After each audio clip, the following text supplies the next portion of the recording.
على الصديقة الكبرى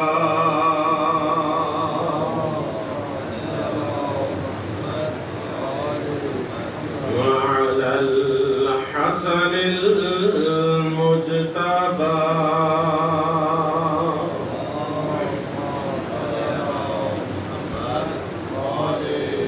وعلى الحسين سيد الشهداء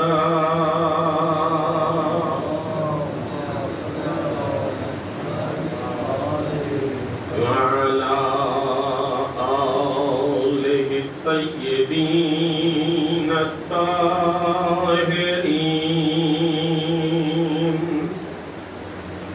أما بعد فقد قال الحكيم في الحكيم بسم الله الرحمن الرحيم إنما وليكم الله ورسوله صلوات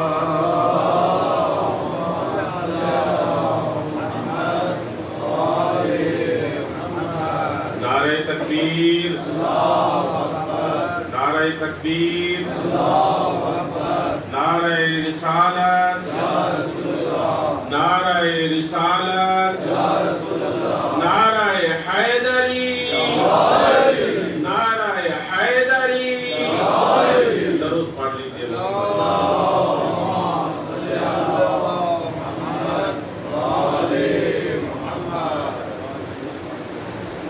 دنیا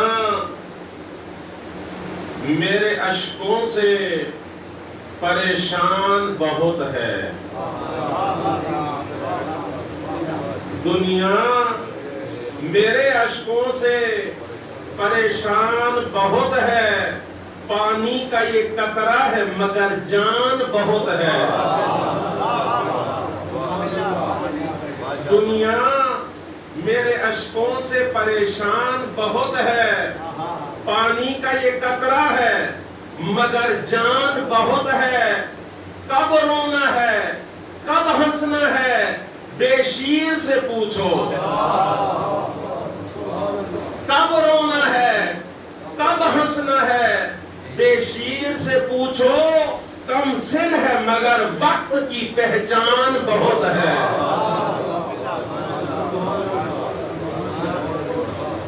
کم سن ہے مگر وقت کی پہچان بہت ہے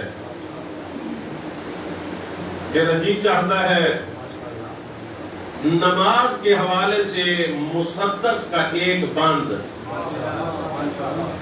نماز کسی عام انسان کی نماز نہیں سید الشہداء کی نماز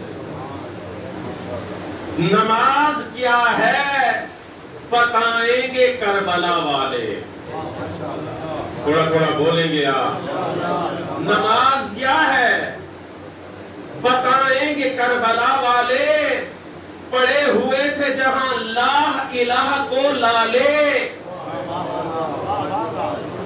نماز کیا ہے بتائیں گے کربلا والے پڑے ہوئے تھے جہاں لا الہ کو لالے نماز روکنے نکلے تھے خنجر و بھالے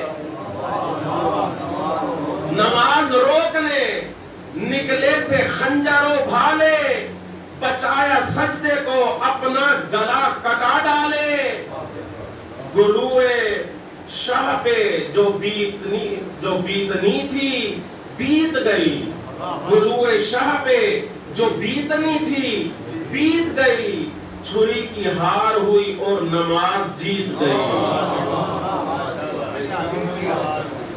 چھری کی ہار ہوئی اور نماز جیت گئی بلند آواز سے صلوات پڑھے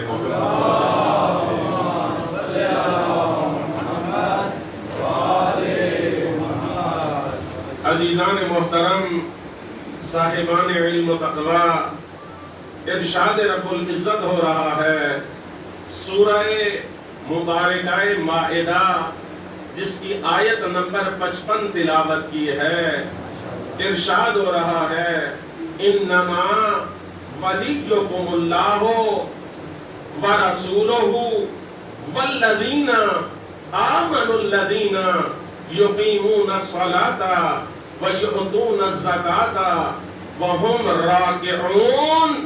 خدا کہہ رہا ہے سورہ مائدہ کی آیت نمبر 55 میں، انما حصر کا کلمہ ہوتا ہے عربی زبان میں، جس لفظ سے پہلے انما آ جائے، انما یہ کہہ رہا ہوتا ہے، یہ اعلان کر رہا ہوتا ہے کہ اس کے بعد جو مفہوم بیان کیا جائے گا وہ منحصر ہے انہی میں۔ انما کے بعد لفظ ہے ولیکم اللہ، تو انما یہ اعلان کر کے بتا رہا ہے کہ ولایتیں فقط 3 ہیں، ان 3 کے سوا اور کوئی ولایت نہیں ہے۔ ایک اللہ کی ولایت، دوسری رسول اللہ کی ولایت، اور تیسری اس مومن کی ولایت جو نماز پڑھتا ہے اور حالت رکوع میں زکات دیتا ہے۔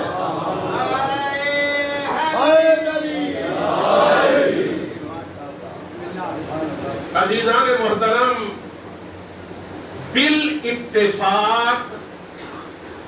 بالاتفاق تمام مفسرین کے، تمام محدثین کے، تمام مفسرین نے بیان کیا ہے کہ یہ جو آیت ہے، یہ آیت حضرت امیر المومنین کی شان میں نازل ہوئی۔ حضرت امیر المومنین کی شان میں نازل ہوئی، اور حضرت امیر کے سوا اس آیت کا کوئی مصداق نہیں ہے۔ میں روایت تفسیر کبیر سے آپ کی خدمت میں عرض کرتا ہوں، مفصل روایت ہے، اس کا ترجمہ آپ کی خدمت میں پیش کرتا ہوں۔ امام فخر الدین رازی نے اپنی تفسیر کبیر میں اس روایت کو بیان کیا، اس آیت کے ضمن میں کہتے ہیں کہ حضرت ابو ذر غفاری نے یہ روایت کیا ہے کہ ہم ظہر کا وقت تھا، رسول اللہ کی اقتداء میں مسجد نبوی کے اندر نماز پڑھ رہے تھے۔ ظہر کا وقت تھا، مسجد نبوی میں رسول اللہ کی اقتداء میں نماز پڑھ رہے تھے۔ وَسَأَلَ سَائِلٌ، اور ایک مانگنے والا آیا، ایک مانگنے والا آیا اور اس نے یہ آواز دے کے کہا، ہے کوئی مجھے دینے والا؟ جناب ابو ذر غفاری روایت کر رہے ہیں، فرماتے ہیں سب جو نماز پڑھ رہے تھے وہ تو نماز پڑھ رہے تھے، جو باقی لوگ نماز نہیں پڑھ رہے تھے کسی کے پاس کچھ تھا ہی نہیں دینے کے لیے۔ اگر کسی کے پاس کچھ تھا تو وہ شاید دینا نہیں چاہتا تھا۔ ایک جملہ کہنا چاہتا ہوں، بعد میں غنی بڑے بڑے بنے ہیں، بعد میں غنی بڑے بڑے بنے ہیں، لیکن اس میں امارت نہیں ہوتی کہ جناب مانگنے والا مسجد نبوی کے دروازے پہ مانگتا رہے اور کوئی اسے نہ دے۔ جب کسی نے اسے نہیں دیا تو اس نے ہاتھ بارگاہ رب العزت میں بلند کیے، کہا پالنے والے میں مرکز اسلام میں مانگ رہا ہوں۔ آپ گھبرا کے سن رہے ہیں، پالنے والے میں مرکز اسلام۔ دیکھیں نا، مدینہ اس وقت مرکز تھا، مدینے کا مرکز کیا تھا؟ مسجد نبوی ہے۔ اب اس کے سوا اور کوئی مرکز ہے؟ وہ ہے نہیں. مانگنے والا کہتا ہے پالنے والے میں مرکز اسلام میں مانگ رہا ہوں, مجھے دینے والا کوئی نہیں ہے. کہ اتنے میں فَأَوْمَعَ بِخِنْصِرِهِ علی ابن ابی طالب. ابو ذر غفاری فرماتے ہیں خنصر کہتے ہیں اس چھوٹی انگلی کو, عربی میں خنصر کہتے ہیں اس چھوٹی انگلی کو. پتہ چل گیا میرے آقا کی انگوٹھی اس چھوٹی انگلی پہ تھی. بس ایسے اشارہ کیا امیر المومنین نے اپنی چھوٹی انگلی سے, اور وہ بھی کوئی اشارہ شناس تھا.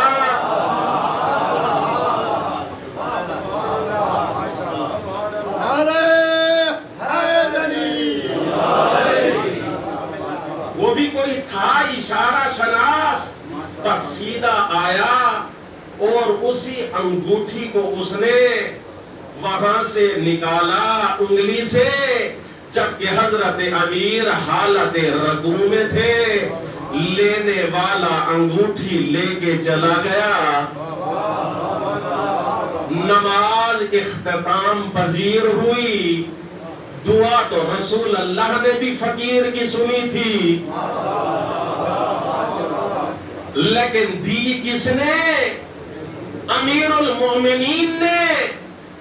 اور امیر المومنین کیا دیا ہوا بتانے کی ضرورت نہیں تھی. ادھر سے انگوٹھی گئی, ادھر سے قرآن کی آیت کا نزول ہوا. لیکن قرآن کی آیت کا نزول رسول اللہ کے فرمان کے بعد ہوا. رسول اللہ فرماتے ہیں جناب ابو ذر غفاری کے مطابق, فرماتے ہیں پالنے والے تو نے حضرت موسیٰ کی جو دعا تھی ہارون کے بارے میں تو نے سنی تھی, رب اشرح لی صدری ویسر لی امری واحلل عقدۃ من لسانی یفقهوا قولی واجعل لی وزیرا من اہلی ہارون اخی. پالنے والے میرے سینے کو کشادہ کر دے, میری زبان کی لکنت کو ختم کر دے. توجہ ہے یا نہیں ہے؟ اور اے پالنے والے تو میرا وزیر میرے اہل سے تو بنا.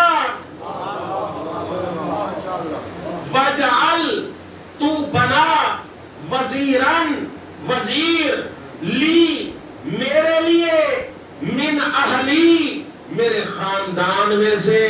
میں کہوں گا موسیٰ جب آپ کو وزیر کا بھی پتہ ہے, نام کا بھی علم ہے, تو خود سے بنا لیجئے.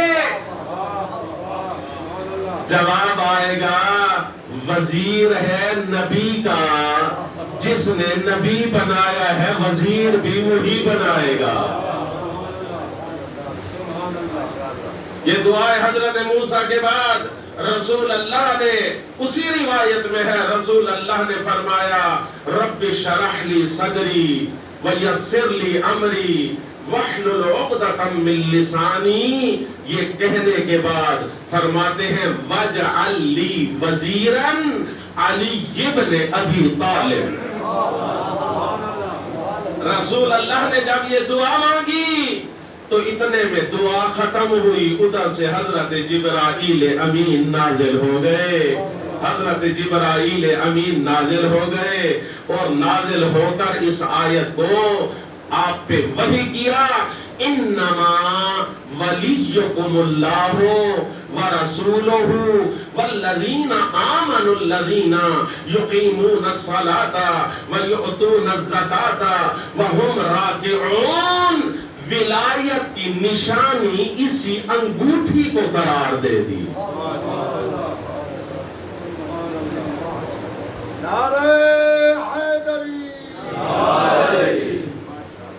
عزیزان محترم, کل آپ کی خدمت میں ہمارا موضوع سخن یہاں تک آیا تھا کہ پروردگار عالم نے قرآن کریم میں 5 منصب کا ذکر کیا ہے جو قرآنی منصب ہے، الہی منصب ہے۔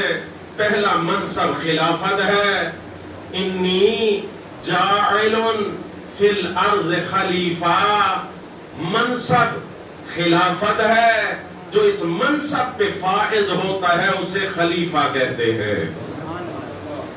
دوسرا منصب نبوت ہے، جو اس منصب پہ فائز ہوتا ہے اسے نبی کہتے ہیں۔ تیسرا منصب رسالت ہے، جو اس منصب پہ فائز ہوتا ہے اسے رسول کہتے ہیں۔ چوتھا منصب امامت ہے، جو اس منصب پہ فائز ہو جائے اسے امام کہتے ہیں۔ جیسے رسولوں میں کیٹاگریز ہوتی ہے، ایسے اماموں میں بھی کیٹاگریز ہوتی ہے۔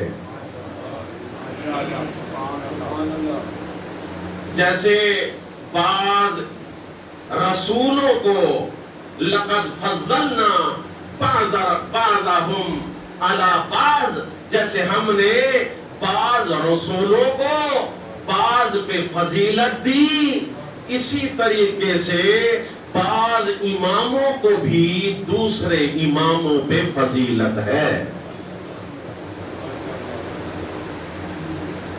ولایت توجہ ہے یا نہیں ہے؟ جو کہ ہمارا موضوع گفتگو جو اس عشرے کا ہے وہ ہے ولایت امیر المومنین علی بن ابی طالب علیہ الصلوۃ والسلام۔ بلند آواز سے صلوات پڑھیں۔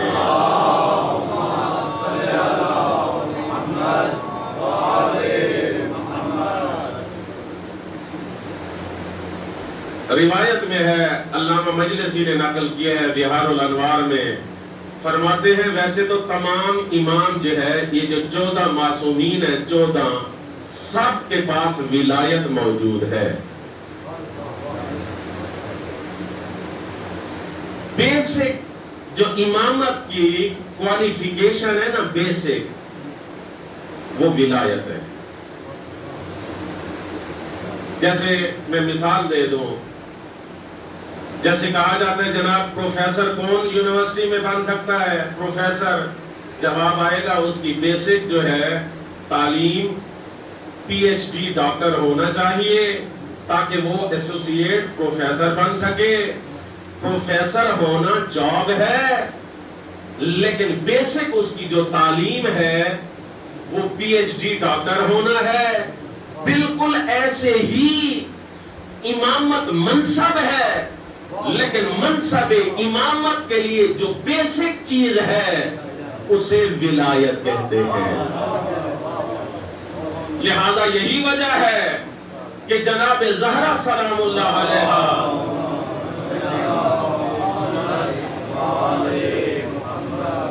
امام نہیں ہے لیکن ولیہ خدا ہے۔ ولایت ہے لیکن امام نہیں ہے۔ ایسے آپ کو کئی ایسے ملیں گے جو پی ایچ ڈی ڈاکٹر ہیں لیکن پروفیسر نہیں ہے، یعنی اہلیت رکھتے ہیں۔ اللہ کی حکمت کا یہ تقاضا تھا کہ وہ ولی خدا امام بنے جو مرد کی صورت میں ہو۔ اس وجہ سے جناب زہرا سلام اللہ علیہا امام نہیں بنی لیکن ولیہ خدا ہے، معصوم ہے، محدثہ ہے۔ محدثہ آج کی اصطلاح میں اسے کہتے ہیں جو حدیث بیان کرے، لیکن صدر اسلام کی اصطلاح میں محدثہ اسے کہتے ہیں جو ملائکہ سے ہم کلام ہو۔ ملائکہ کو جو اپنی ہم کلامی کا افتخار عطا کرے اسے محدثہ کہتے ہیں۔ لہذا محدثہ ہے بی بی، ولیہ خدا ہے بی بی۔ امامت کے 2 رکن ہیں، دیکھیں نا، اگر ہم ڈیٹیل سے آپ کی خدمت میں بیان کریں گے تو کچھ سمجھ میں آ سکے گا، اگر ویسے چیدہ چیدہ کچھ نکات آپ کو بیان کریں گے تو جیسے آج تک درست طریقے سے سمجھ نہیں آئی بات تو بعد میں بھی اسی طرح سے رہے گی۔ لہذا امامت کے جیسے نماز کے کتنے رکن ہوتے ہیں؟ 5۔ توجہ ہے یا نہیں ہے؟ رکن کسے کہتے ہیں؟ جس کے اوپر پوری نماز قائم ہو، اگر وہ رکن ایک بھی نہ ہو تو وہ جو کچھ بھی ہو لیکن نماز نہیں ہے۔ توجہ ہے یا نہیں ہے؟ امامت کے 2 رکن ہیں، ایک رکن کا نام ہے ولایت، دوسرے رکن کا نام ہے ہدایت۔ رکن ولایت کے ذریعے امام اللہ سے متصل ہوتا ہے، رکن ہدایت کے ذریعے مخلوق امام سے متصل ہوتی ہے۔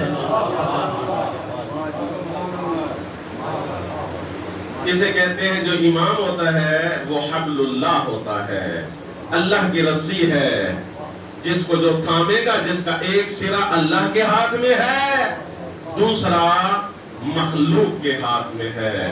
اگر کوئی ہدایت پانا چاہتا ہے اسے چاہیے کہ حبل اللہ کو کے ساتھ متمسک ہو جائے، حبل خدا کو تھام لے، یہ ہدایت پا جائے گا، یہ جنت میں چلا جائے گا۔ کیوں؟ یہ ایسا حبل اللہ ہے جس کا ایک سرا اللہ کے ہاتھ میں ہے، دوسرا مخلوق کے ہاتھ میں ہے۔ جو سرا مخلوق کے ہاتھ میں ہے اسے ہدایت کہتے ہیں، اور جو سرا اللہ کے ہاتھ میں ہے اسے ولایت کہتے ہیں۔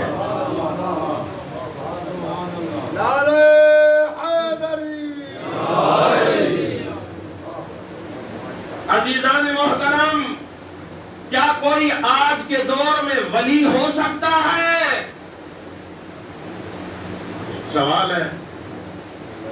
ہاں ہو سکتا ہے، آج کے دور میں بھی ولی ہو سکتا ہے، لیکن وہ معصوم نہیں ہو سکتا، وہ امام مبین نہیں ہو سکتا، کیونکہ امامت ریاضت سے نہیں ملتی، امامت انتخاب سے ملتی ہے۔ توجہ ہے یا نہیں ہے؟ میرے دوستوں، میرے بزرگوں، تھوڑا سا امامت کو کل میں نے کھولنا چاہا تھا۔ جب تک امامت کو درست انداز میں ہم تفہیم نہیں کریں گے تب تک ولایت کا درست مفہوم ہمارے سامنے نہیں آ سکتا۔ کل آپ کی خدمت میں نے چند جملے ولایت کے، امامت کے عرض کیے تھے کہ برادران اہل سنت امام کسے کہتے ہیں اور ہم امام کسے کہتے ہیں۔ امام کا معنی وہ کیا کرتے ہیں؟ امام کا معنی کرتے ہیں سیاسی لیڈر، سیاسی رہنما، وہ کہتے ہیں اسے امام کہتے ہیں۔ کبھی وہ لفظ خلیفہ کے ذریعے اسے ڈکلیئر کرتے ہیں، کبھی لفظ امام کے ذریعے ڈکلیئر کرتے ہیں اور کہتے ہیں کہ جناب امام یعنی سیاسی رہنما، اور اس کا ہونا کہتے ہیں ضروری ہے۔ کیوں؟ اسلامی حکومت ہو تو اس کا ایک حکمران ہونا چاہیے۔ اسلامی حکومت کا جو حکمران ہوتا ہے ان کے نزدیک اسے امام کہتے ہیں۔ جب وہ سیاسی لیڈر ہے تو اس کے لیے تو معصوم ہونا ضروری نہیں ہے۔ تھوڑا تھوڑا بولیں گے تو مجھے اندازہ ہوگا کہ آپ سن رہے ہیں۔ بلند آواز سے صلوات پڑھیں محمد۔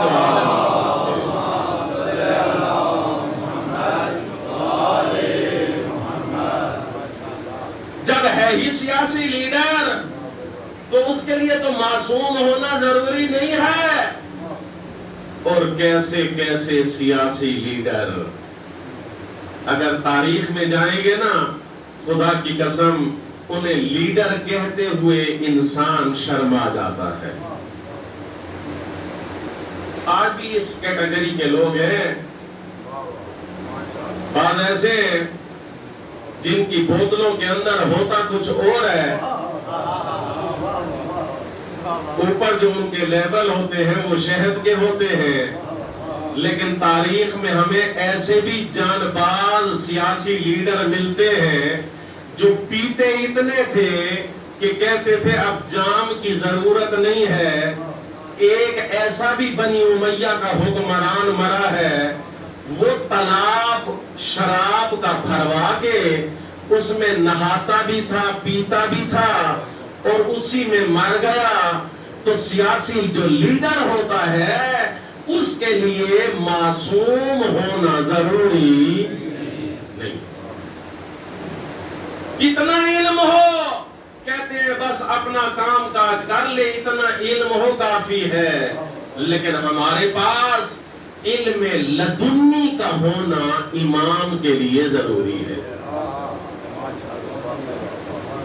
ان کا امام بیعت سے وجود میں آتا ہے، مرنے پہ امامت ختم ہو جاتی ہے۔ ہمارا جو امام ہوتا ہے وہ پیدا ہوتے ہی امام ہے۔ اس دنیا سے ظاہری طور پہ رخصت بھی ہو جائے تب بھی وہ امام ہے۔ توجہ ہے یا نہیں ہے؟ آج حاضر و ناظر امام کون سے ہیں؟ امام زمانہ عجل اللہ تعالی فرجہ الشریف۔ لیکن میرے دوستو، کیا امیر المؤمنین امام علی نہیں ہے؟ بس ظاہری طور پہ اگر ہمارے بیچ میں نہ ہو تو کوئی فرق نہیں پڑتا، امام ہوتا ہی امام ہے۔ نہ بیعت سے وجود میں آتا ہے، نہ مرنے سے اس کی امامت ختم ہوتی ہے۔ یہ لوگوں کا امام ہے، جس کا معنی ہے سیاسی لیڈر۔ ہم امام کسے کہتے ہیں؟ ہم شیعیان محمد آل محمد کے نزدیک امام اور منصب امامت کیا ہے؟ امام اسے کہتے ہیں جس کے ہونے کی وجہ سے آج دنیا ہے۔ لولا الحجہ لصاخت الارض بأہلہا۔ اگر حجت خدا نہ ہو تو یہ زمین بھی، زمین پہ رہنے والے بھی سب کے سب تباہ و برباد ہو جائیں گے۔ بس اس زمین کا ہونا، آپ کا اٹھنا، مجلس میں آنا، گل کا ہونا، گلزار کا ہونا، رخ و رخسار کا ہونا، لیل و نہار کا ہونا، یہ سب بتلا رہا ہے۔ اس خزاں اور بہار کا ہونا یہ بتلا رہا ہے کہ ایک امام وقت موجود ہے۔ بس اگر کوئی کہتا ہے امام زمانہ پہ دلیل دو تو میں کہتا ہوں آپ خود دلیل ہو امام کے وجود پہ۔ اگر وہ نہ ہوتا تو آپ بھی نہ ہوتے۔ آپ چونکہ ہیں، یہ دلیل ہے کہ امام زمانہ ہے۔ یہ ہے امامت کا تکوینی اثر۔ تکوینی اثر، امام جو ہوتا ہے وہ ولی بھی ہوتا ہے، اس کے پاس ولایت بھی تکوینی ہوتی ہے۔ توجہ ہے یا نہیں ہے؟ اس کی ولایت بھی تکوینی ہوتی ہے۔ کائنات میں جو کرنا چاہے کر سکتا ہے، خدا کی طرف سے صاحب اختیار ہوتا ہے امام۔ انشاءاللہ اس کے اوپر ولایت تکوینی کے اوپر پوری ایک دن کی گفتگو کروں گا، اور آئمہ کی ولایت تکوینی کے نمونے بھی آپ کی خدمت میں پیش کروں گا۔ تبھی تو ولایت کا علم ہوگا نا۔ ولایت ہے کیا؟ عزیزان محترم، یہ کون کی امامت ہے؟ لیکن ہمارا امام وہ ہوتا ہے جس کے ہونے کی وجہ سے یہ دنیا ہے۔ یہ ایک اثر امام کا، دوسری ضرورت امام کی، ختم نبوت ہو گیا، رسول اللہ اس دنیا سے چلے گئے، پردہ غیب میں، توجہ ہے یا نہیں ہے؟ رسول اللہ ہماری نظروں سے اوجھل ہو گئے، چلے گئے اور ختم نبوت کا اعلان ہو گیا. تو سوال بنتا ہے یہاں پہ، رسول اللہ تک جتنی امتیں آئیں ان کو تو آسمانی ہدایت کی ضرورت تھی. کیا رسول اللہ کے بعد آنے والے لوگوں کو آسمانی ہدایت کی ضرورت نہیں ہے؟ جواب ہے، جب ختم نبوت ہو گیا تو آسمانی ہدایت کیسے ملے گی؟ یہ غدیر نے بتایا. اس کا جواب غدیر نے دیا کہ جب تک نبی تھے، ختم نبوت سے پہلے نبوت کی صورت میں آسمانی ہدایت آتی تھی، غدیر کے بعد امامت کی صورت میں آسمانی ہدایت ملے گی. دیکھیں نا، اس کو کھولنے سے انسان سمجھتا ہے. وَمَا آتَاكُمُ الرَّسُولُ فَخُذُوهُ وَمَا نَهَاكُمْ عَنْهُ فَانْتَهُوهُ. اسے کہتے ہیں ہم اپنی زبان میں مرجعیت دینی. امامت کا دوسرا اثر کیا ہے؟ مرجعیت دینی. یعنی دین سیکھنے کے لیے ہم کس کے پاس جائیں؟ یا اپنے جیسوں کے پاس جائیں، یا جن کے در پہ اور گھر پہ قرآن نازل ہوا ہے؟ کن سے ہم لیں؟ قرآن تو نازل ہوا رسول اللہ پہ، اس کی تفسیر، آخری تفسیر کون بیان کرے گا؟ توجہ چاہتا ہوں. ہاں دیکھیں نا، کچھ باتیں ایسی ہوتی ہیں جن کو تھوڑا سنجیدگی سے لینے کی ضرورت ہوتا ہے، سمجھنے کے لیے، سمجھانے کے لیے. اسی سمجھنے سمجھانے کے لیے ایک مثال دیتا ہوں تاکہ مرجعیت دینی آئمہ کو آپ کی خدمت میں پیش کر سکوں. عزیزان محترم، ہمارے ملک میں قانون موجود ہے، آئین پاکستان موجود ہے، کتاب کی صورت میں ہے. 600-700 روپے کی پوری آئین کی کتاب، تھوڑا سا بولے، بازار میں مل جاتی ہے. تو جب ہمارے درمیان میں کوئی اختلاف ہو تو کیا ہم کتاب اٹھا کے آپس میں اختلاف ختم کر لیں؟ یا اس اختلاف کو ختم کرنے کے لیے کورس بنائی گئی ہے؟ پہلا سوال تو میرا یہیں پہ بنتا ہے کہ جب آئین کی کتاب موجود ہے تو کورس کی ضرورت کیوں ہے؟ آپ تو کہتے تھے حسبنا کتاب اللہ، اللہ کی کتاب کافی ہے. اگر کافی ہوتی تو پھر کورس نہ بنائی جاتی. یہ کورس کا ہونا دلیل ہے کہ کتاب کافی. سول کورٹ ہے، ہائی کورٹ ہے، سیشن عدالتیں ہیں، سپریم کورٹ ہے، یہاں پہ وکلا بھی موجود ہیں. اگر آئین میں کوئی قانون موجود ہے تو اس کی وضاحت کرنے کا اختیار کس کے پاس ہے؟ ڈیرہ میں مجھے نہیں معلوم کتنی سیشن اور سول کورٹس موجود ہیں، لیکن 4-5 تو ہوں گی نا، زیادہ ہے. تو میرے دوستو، کیا ہر کورٹ آئین پاکستان کی تشریح کرے گی؟ جواب آئے گا نہیں. اس سے تو اختلافات مزید پیدا ہوں گے. اس جج نے ایک تشریح کی، دوسرے جج نے ایک اور تشریح کر دی. اب ہم کس کی قبول کریں؟ جواب آئے گا نہیں. سیشن کے پاس اختیار نہیں ہے، سول کورٹ کے پاس اختیار نہیں ہے. کیا ہائی کورٹ قرآن کی اس آئین پاکستان کی تفسیر کر سکتی ہے؟ جواب آئے گا نہیں. یہ اختیار کس کے پاس ہے؟ سپریم کورٹ کے پاس ہے. توجہ ہے یا نہیں ہے؟ یہ میں مثال دی ہے امامت کو سمجھانے کے لیے.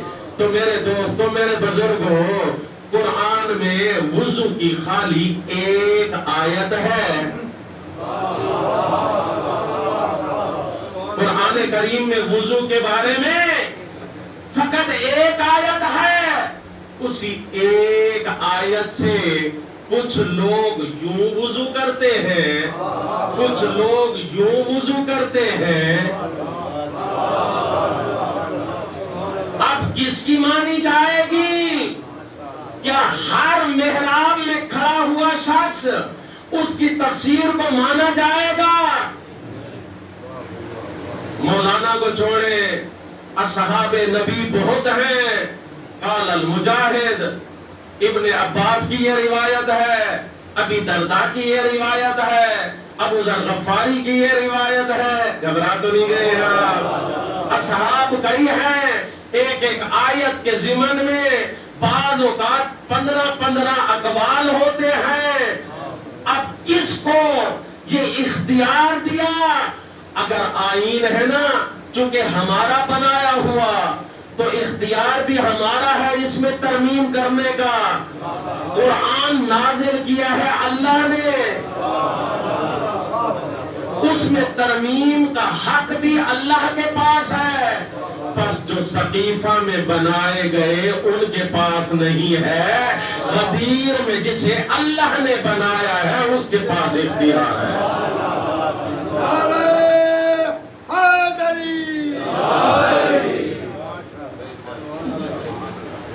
ان کے پاس اختیار ہے جن کے در پہ اور گھر پہ قرآن نازل ہوا ہے. تمام مقدس اصحاب نبی نے جن کے در سے قرآن سیکھا ہے، جس دروازے پہ جبرائیل امین نازل ہوتے تھے، اسی دروازے کو در امامت کہتے ہیں. اسی دروازے کو در امامت کہتے ہیں. پس امامت کے تکوینی اثرات ہیں اور امام مرجعیت دینی رکھتا ہے. ایک اور مثال دوں آپ کی خدمت میں، توجہ چاہتا ہوں، مطلب کھولنا ہے اور کھول کے درست انداز میں تفہیم کرنے کی ضرورت ہے. عزیزان محترم، آج جدید سائنس کا دور ہے اور اس جدید سائنس کے دور میں پہلے دور میں ہوا کرتا تھا کہ جناب یہ بندہ تو ہے، صاحب اولاد نہیں ہے. عورت بھی بانجھ ہوتی تھی، مرد بھی بانجھ ہوتا تھا. گھبرا تو نہیں گیا؟ لیکن آج کے دور میں سائنس نے اس کا علاج کیا. اور علاج کیسے کیا؟ ٹیسٹ ٹیوب بیبی کے ذریعے. تھوڑا بولیں گے. ہاں، میں مثال دے رہا ہوں. سمجھانا غدیر کو ہے، سمجھانا امامت کو ہے، لیکن جدید مثالوں سے سمجھانے کی کوشش کر رہا ہوں. ٹیسٹ ٹیوب بیبی کیا ہے؟ اگر مرد صحیح ہے، عورت بانجھ ہے، تو مرد کے سپرم اور عورت کے سپرمز لے کے دوسری عورت کے سپرم لے کے اس عورت کے رحم میں رکھ دیتے ہیں. اگر مرد بانجھ ہے تو دوسرے مرد کے اور اس عورت کے سپرمز لے کے اس کے رحم میں رکھ دیتے ہیں. نتیجے میں اولاد پیدا ہو جاتی ہے. وہ تو اس کی اپنی بیوی سے رہی ہے، لیکن کیا اس کی ہے یا نہیں ہے؟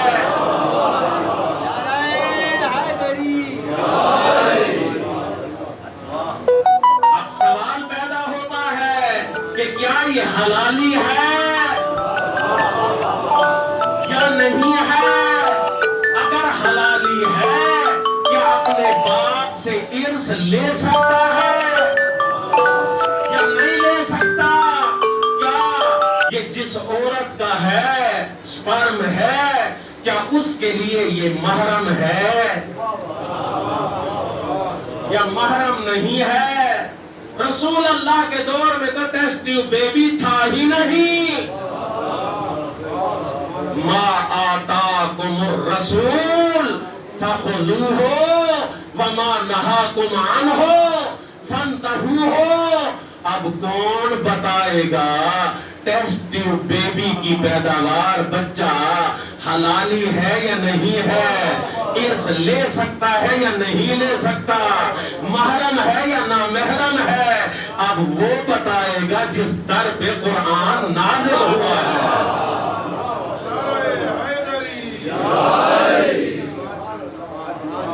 امام مرجعیت دینی رکھتا ہے۔ مرجعیت دینی سے مراد کیا ہے؟ یعنی اگر آپ نے دین سیکھنا ہے امام کے دروازے پہ آئیں گے، اگر نماز چاہیے امام کے دروازے پہ آئیں گے۔ یہ میں نے ایک مثال دی ہے۔ آج آپ دیکھیں وہ کیا کہتے ہیں اسے کہ جو سپرمز کو ٹیسٹ کر کے، خون کو ٹیسٹ کر کے بتاتے ہیں کہ یہ کس کا بیٹا ہے، ڈی این اے توجہ ہے یا نہیں ہے؟ ڈی این اے سے آج کے دور میں کہا جاتا ہے یہ کس کا بیٹا ہے، ڈی این اے سے پتہ چلا لیتے ہیں یہ کس کی نسل سے ہے، ان کے اندر بیماریاں کون کون سی تھیں، ان کے اندر صفات کون کون سی تھیں، توجہ ہے یا نہیں ہے؟ کیا جو ڈی این اے اگر ثابت کر دے کہ یہ اپنے باپ کا نہیں ہے، کیا ثابت ہوتا ہے یا نہیں ہوتا؟ رسول اللہ کے دور میں تو ڈی این اے ٹیسٹ تھا ہی نہیں۔ یہ تو آج کا مسئلہ ہے۔ اب یہ آج کا مسئلہ کون حل کرے گا؟ جو آج حاضر و ناظر موجود ہے، جو آج حاضر بھی ہے ناظر بھی ہے، اللہ کی حکمت کی بدولت سامنے نہیں آ سکتا، لیکن مجتہدین کو ہدایت تو کرتا ہے، مجتہدین کو ہدایت کرتا ہے۔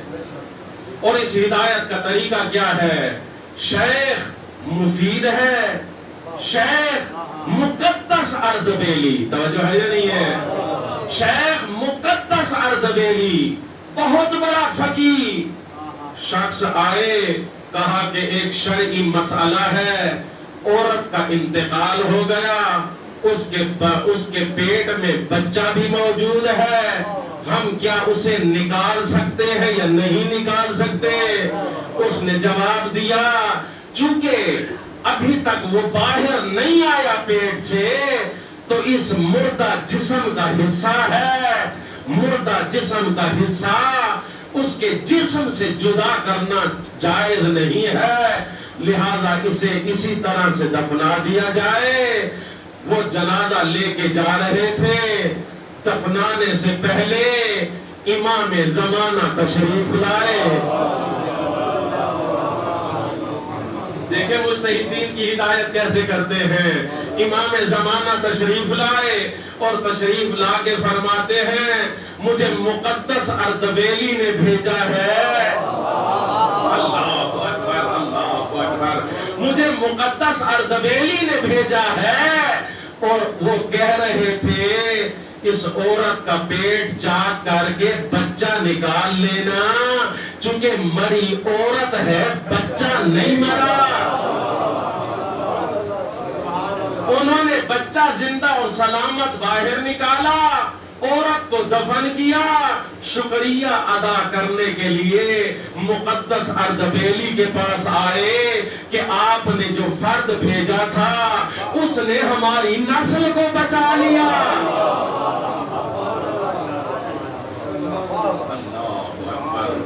اللہ اکبر۔ عزیزان محترم، امامت مرجعیت دینی رکھتی ہے۔ جو امام ہوتا ہے وہ ہدایت کرتا ہے، یہی تو وجہ ہے، یہی تو وجہ ہے۔ امام زمانہ اجل اللہ تعالی فرجہ الشریف کیا فرماتے ہیں؟ نحنو، ہم جو ہے، مولا فرماتے ہیں ہم مجتہدین پہ حجت ہیں، اور مجتہدین آپ مومنین بے حجت ہو. زمانہ غیبت میں ترتیب اس طرح سے ہوگی. ہم مجتہد سے لیں گے. مجتہد کی ہدایت کون کرے گا؟ امام زمانہ. بس حقیقت میں جب غیبت نہ ہو تو ڈائریکٹ ہدایت ہے. جب پردہ غیبت ہو تو انڈائریکٹ ہدایت ہے. ہدایت پہلے بھی امام کی ہے, ہدایت اب بھی امام کی ہے. پتہ نہیں لوگ کیسے مجتہدین کی مخالفت کرتے ہیں, امام کے فرمان کے ہوتے ہوئے مخالفت کرتے ہیں. مجھے سمجھ نہیں آتی, آپ کو اگر آتی ہے تو آپ سمجھ سکتے ہیں. عزیزان محترم, بس ایک امام تکوینی اثرات رکھتے ہیں. ایک تکوینی اثر کی روایت آپ کی خدمت میں تلاوت کر دوں. یہ روایت ہے امام موسیٰ کاظم علیہ السلام کی.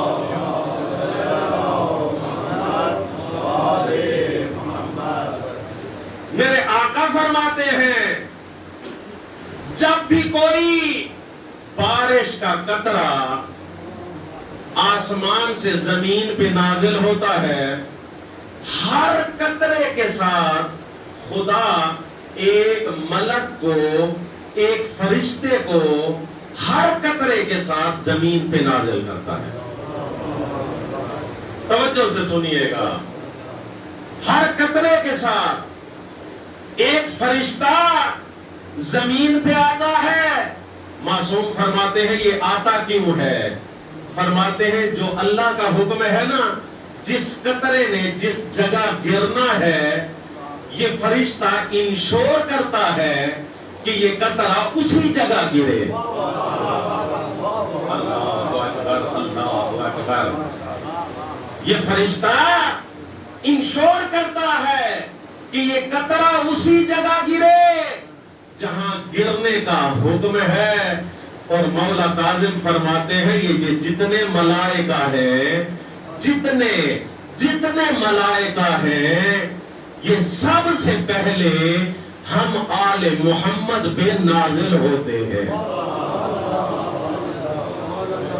کائنات میں رزق آتا ہے ملائکہ کے ذریعے, کائنات میں علم آتا ہے ملائکہ کے ذریعے, کائنات میں زندگی تقسیم ہوتی ہے ملائکہ کے ذریعے, کائنات میں جو کچھ آتا ہے ملائکہ کے ذریعے, لیکن ڈائریکٹ نہیں آتا.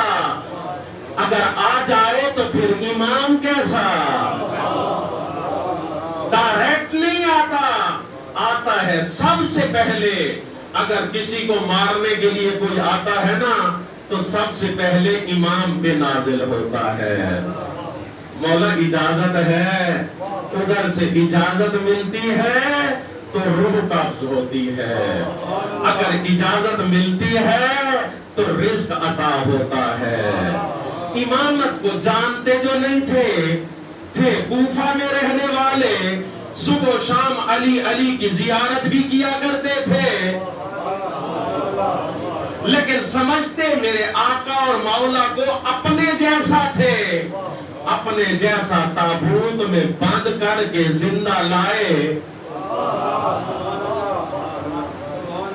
تابوت میں بند کر کے زندہ کو لائے. اور یہ پہلے سے طے تھا کہ ہم نے امامت کا مذاق اڑانا ہے. جب امیر المومنین جنازہ پڑھیں گے ہم کھانسیں گے, تم اٹھ کے بیٹھ جانا. امیر المومنین کی توہین ہو جائے گی, تمسخر ہو جائے گا. اور انہیں کیا پتا کہ سارے ملائکہ تو امام کے اختیار میں ہے. انہیں کیا پتا سب کے سب ملائکہ تو امام کے اختیار میں ہے. جب آگے رکھا گیا مولا فرماتے ہیں پڑھ دو, کہتے ہیں ہاں پڑھ دیجئے. میرے آقا فرماتے ہیں جس پہ میں پڑھ دوں نا جس پہ علی پڑھ دے پھر وہ پڑا ہوا ہوتا ہے، پھر وہ پڑا ہوا ہوتا ہے۔ میرے آقا نے اللہ اکبر کی تکبیر تو نہیں تھی، وہ تکبیر بھی تھی، ساتھ میں ملک الموت کو آرڈر بھی تھا، کھانسنے والے کھانستے رہ گئے، جسے لے کے زندہ آئے تھے۔ اسی لیے تو کہتے ہیں علی ابن ابی طالب زندگی بھی دیتا ہے، موت بھی دیتا ہے، رزق بھی دیتا ہے۔ یہ ولایت تکوینی ہے امام کی۔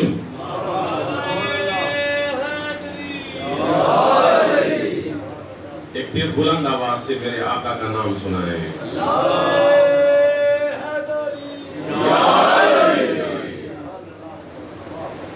عزیزان محترم، بس ایک اثر امام کا تکوینی ہے۔ اب ایک اور روایت میں ہے کہ کوئی ملک، اور یہ روایت جو ابھی آپ کی خدمت میں پیش کر رہا ہوں یہ میرے آقا علی ولی کا فرمان ہے۔ مولا فرماتے ہیں کوئی ملک بے قدر نفس، جیسے آپ سانس لیتے ہیں نا اور سانس کے درمیان جتنی دیر رکتے ہیں، یہ سانس لینے میں تھوڑی سی دیر جو وقفہ آتا ہے، مولا فرماتے ہیں اس وقفے جتنا بھی کوئی اپنی جگہ کو اس وقت تک نہیں چھوڑ سکتا جب تک میں علی ابن ابی طالب اسے اجازت نہ دوں۔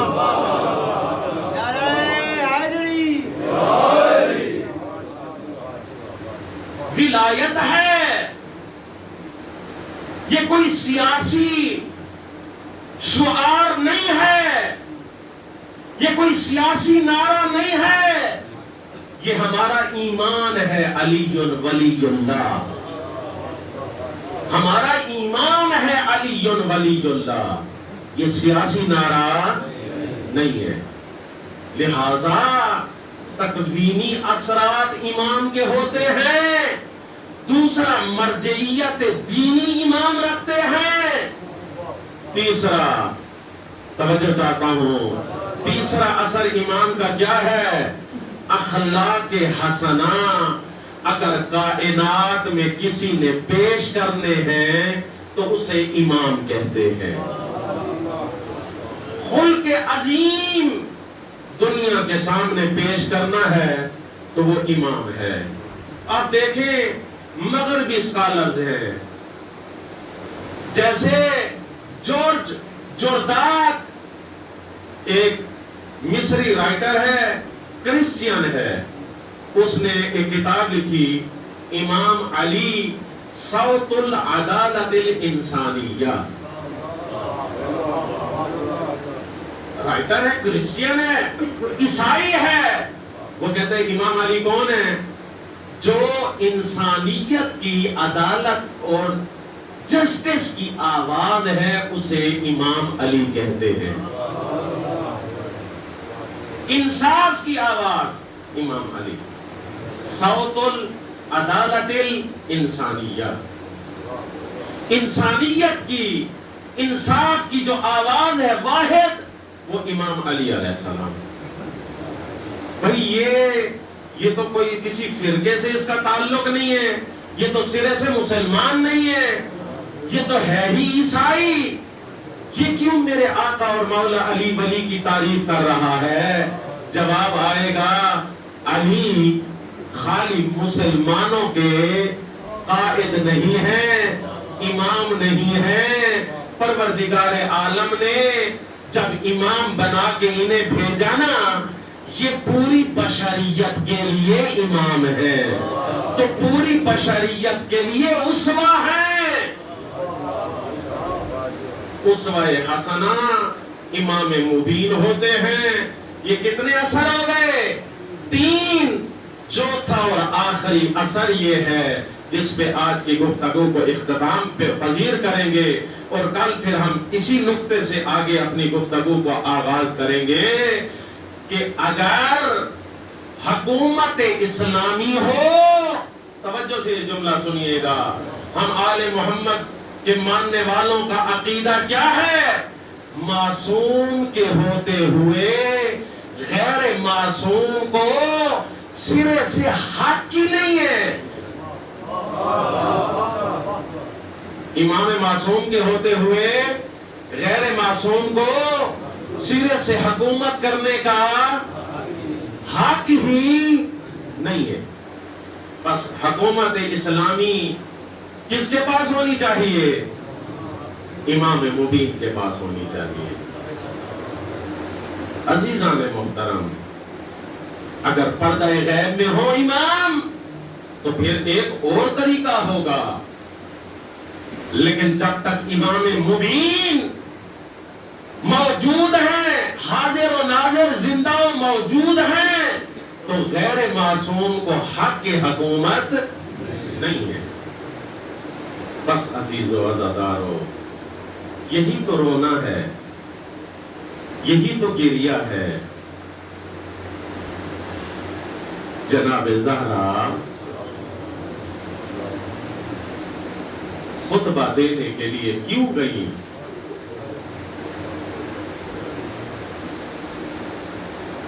یہی بتانے کے لیے گئی تھی کہ یہ حق علی ابن ابی طالب کا ہے، یہ حق حکومت امیر المؤمنین کا ہے. اس حق کے اوپر رسول اللہ کے روبرو تم لوگ بیعت کر چکے ہو، پھر رسول اللہ کی موجودگی میں کی گئی بیعت کو آپ کیسے توڑ سکتے ہیں؟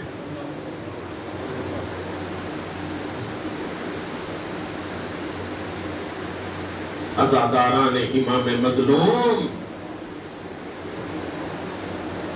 روایت کے الفاظ ہیں، یہ شخص عارف تھا، بہت بڑا پہنچا ہوا بزرگ، عراق میں زندگی گزار رہا تھا. مسجد براسا، آپ میں سے کافی زائرین نے اس کی زیارت کی ہوگی، اسے مسجد صاحب الزمان بھی کہتے ہیں. مسجد براسا بغداد میں ہے. گیا 40 شب جمعہ اس نے عمل کیا. اس عارف نے عمل کے نتیجے میں امام زمانہ کی زیارت نصیب ہوئی. میرے آقا فرماتے ہیں، ہاں بتا آپ ہم سے کس لیے ملنا چاہتے تھے؟ یہ روتا روتا قدموں پہ بیٹھ گیا. کہتے ہیں آقا مجھے یہ جو زیارت ناہیہ میں آپ کا جملہ ہے نا، یہ مجھے سمجھ نہیں آیا جو آپ نے اپنی جد پاک میں بارے میں زیارت ناہیہ میں فرمایا ہے. امام زمانہ فرماتے ہیں کہ میں روتا ہوں اپنی جد کو، بدلت دموع دمن، پانی کی بجائے خون کے آنسو روتا ہوں. رو کے کہتا ہے آقا مولا آپ اتنا اس انداز سے گریہ کیسے کرتے ہیں؟ وہ کون سی مصیبت کی گھڑی ہے جس کی وجہ سے آپ کے آنسو خشک ہو جاتے ہیں، آنکھوں سے خون جاری ہو جاتا ہے؟ اجرکم علی اللہ، اجرکم علی اللہ. سن سکتے ہیں میرے آقا فرماتے ہیں مومن تو کیا سمجھتا ہے ہم یہ کس لیے روتے ہیں؟ عزادارو وہ عارف علامہ کہتا ہے اس لیے شاید ابو الفضل العباس کے اوپر مصائب اتنے آئے، انہیں بے دردی سے شہید کیا گیا. عزادارو میرے آقا امام زمانہ فرماتے ہیں اے کاش اگر ابو الفضل العباس آج زندہ ہوتے، وہ بھی آج خون کے آنسو روتے. اجرکم علی اللہ. عزادارو کہتا ہے وہ علامہ، کہتا ہے مولا شاید امیر قاسم جو 13 سال کا شہزادہ تھا اس کی وجہ سے آپ یہ خون کے آنسو روتے ہیں. عزادارو میرے آقا فرماتے تھے آج اگر امیر قاسم ہوتے وہ بھی خون کے آنسو روتے.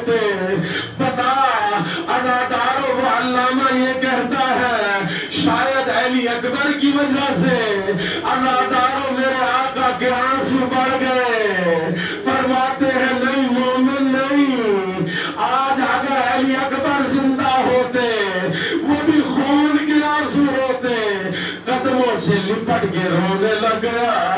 کہتا ہے مولا آپ فرمائیے آپ کس لیے روتے ہیں؟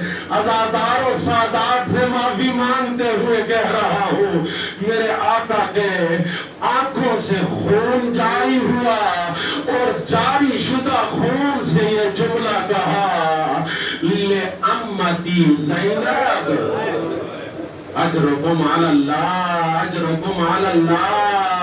عزاداروں فرماتی ہے میری دادی زینب جن کے قد کاٹتے بھی میرے دادا کے اصحاب کی کبھی نگاہ نہیں گئی تھی, ان کی چادر چھن گئی.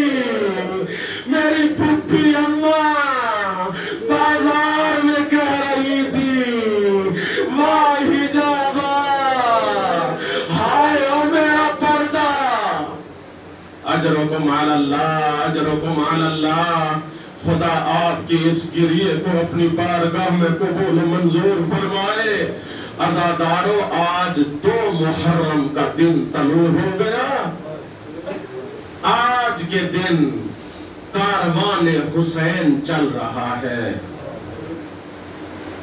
چونکہ میں آپ میں سے ہی ہوں, میں جانتا ہوں کیسے یہاں پہ مجالس پڑھی جاتی ہیں سنی جاتی ہیں.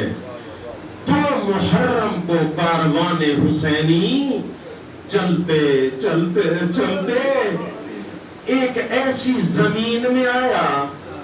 محمل سے بہن نے آواز دی السلام علیکہ یا ابا عبداللہ الحسین. عزاداروں بہن رو کے کہتی ہے بھیا حسین ذرا میری ایک عرض سنیں گے؟ عزاداروں جناب فضہ نے پہنچائی بات. حضرت ابا عبداللہ الحسین کے حضور میں میرے آقا واپس آئے اپنے گھوڑے سے. عزاداروں دوڑاتے ہوئے محمل کے نیچے فرماتے ہیں او میری دردہ ماری بہن زینب آپ نے مجھے کس لیے بلایا ہے؟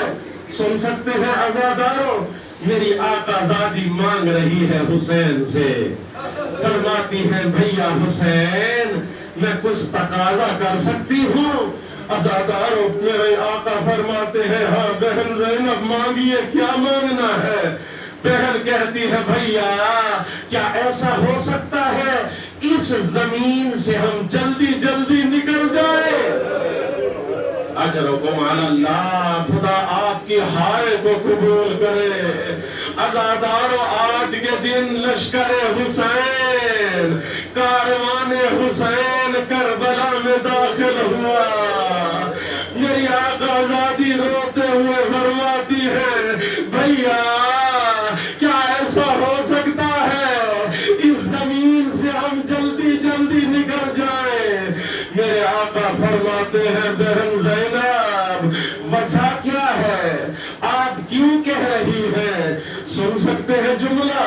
روتے ہوئے بہن کہتی ہے بھیا جب سے زمین میں قدم رکھا ہے میرے محمل میں میرا دل گھبرا رہا ہے.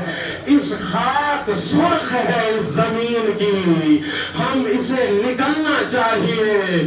عزاداروں میرے آقا فرماتے ہیں بہن زینب یہی تو وعدے کی جگہ ہے.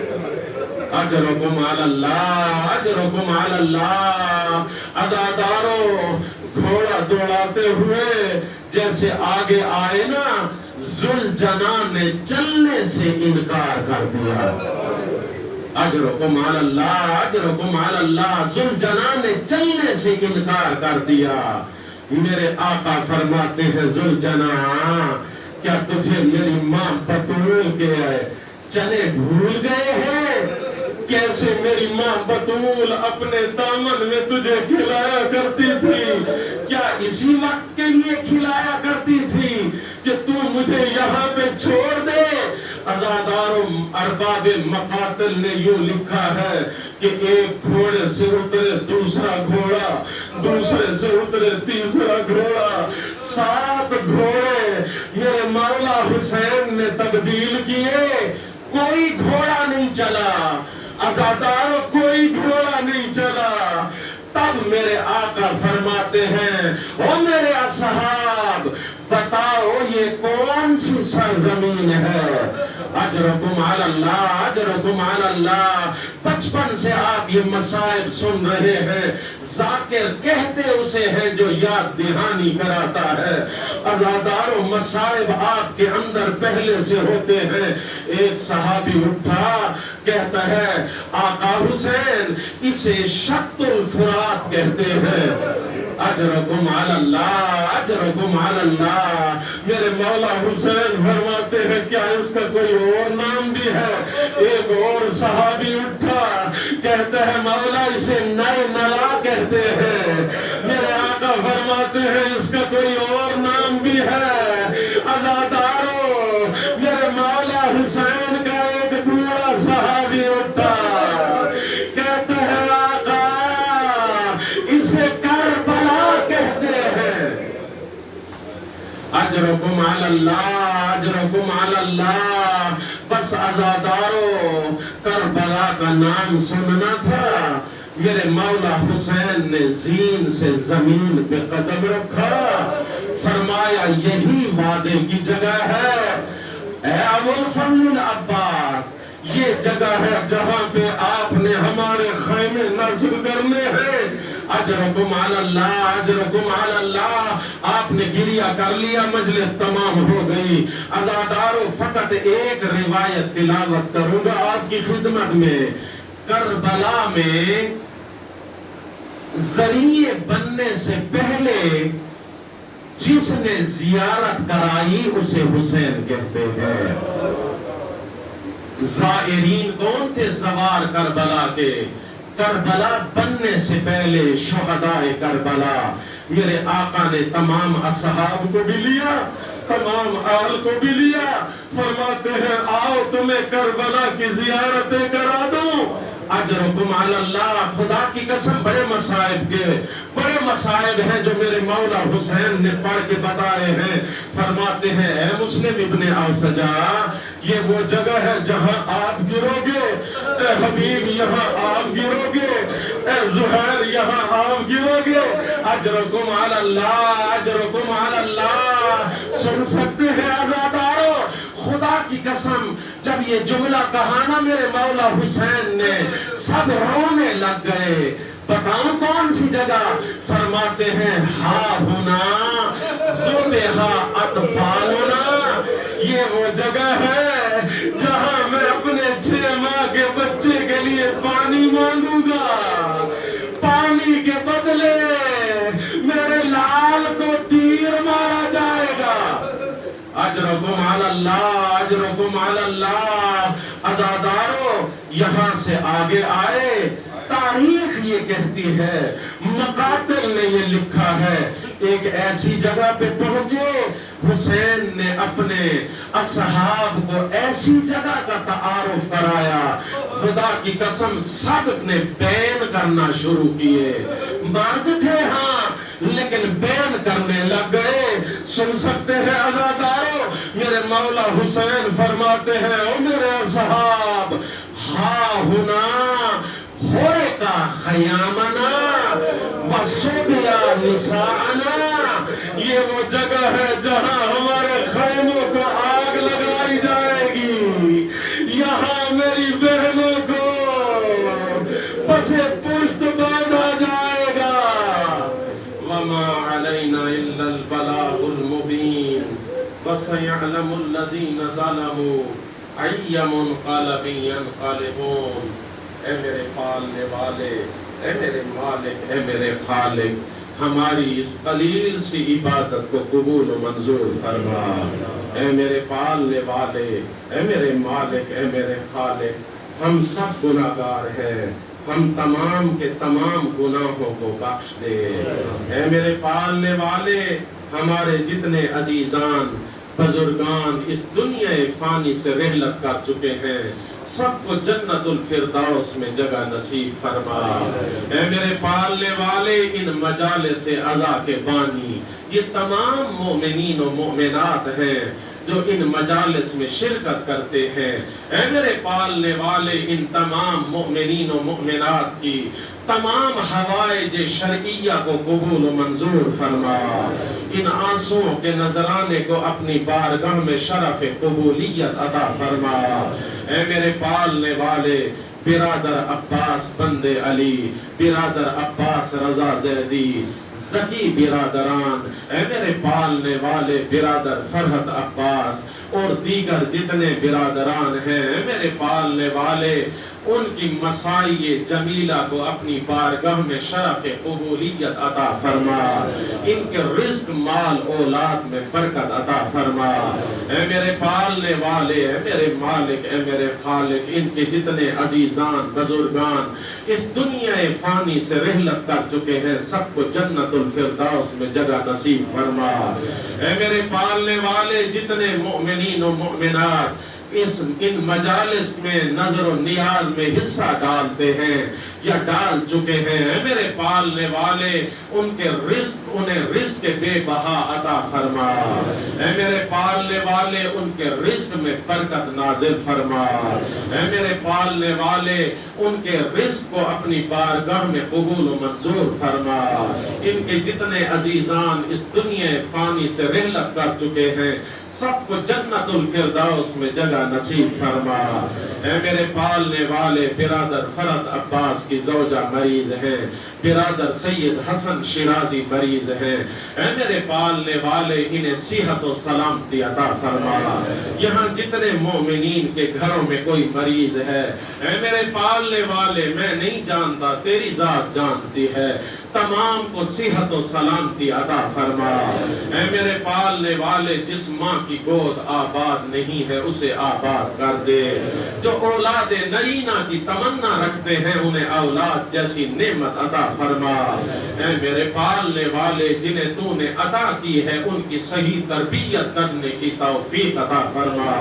اے میرے پالنے والے، ہماری اولاد کو ہمارے لیے آخرت کا ذخیرہ قرار دے، ہمیں اپنے والدین کے لیے آخرت کا ذخیرہ قرار دے۔ اے میرے پالنے والے، ہمارے آقا، ہمارے مولا کے ظہور میں تاجیل فرما۔ قلب منور و مطہر حضرت حجت کو ہم سب سے راضی و خوشنود فرما۔ اے میرے پالنے والے، اے میرے مالک، اے میرے خالق، ہماری دعاؤں کو قبول و منظور فرما۔ اے میرے پالنے والے، ہم جو زندہ ہیں، ہمارے جتنے عزیزان اس دنیا فانی سے رحلت کر چکے ہیں، ہمیں اور ہمارے مرحومین کو شفاعت حضرت زہرا سلام اللہ علیہ نصیب فرما۔ ہماری دعاؤں کو قبول و منظور فرما۔ ربنا تقبل منا انک انت السمیع العلیم بحق محمد وآلہ الطاہرین۔ اللہم صل علی محمد وآل محمد وعجل فرج آل محمد